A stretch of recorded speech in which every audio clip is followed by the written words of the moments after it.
for me, a sort of key moment of discovery was to realize that Grant himself does an interview with a newspaper shortly after the one-year anniversary of the war in May of 1866.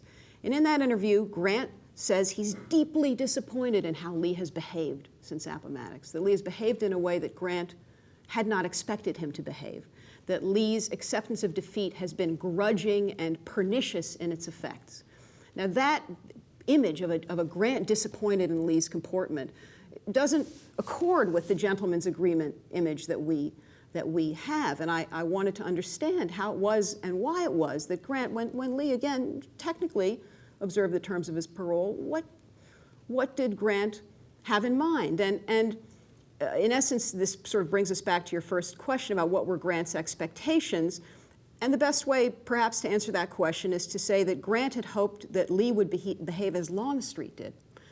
Longstreet, Lee's right-hand man, his war horse, a great Confederate hero. Longstreet, after the war, essentially concedes that the Northern victory has been a victory not only of their army, but of their principles, and that Southerners have to yield to those principles and have to find a way to work with the Republican administration.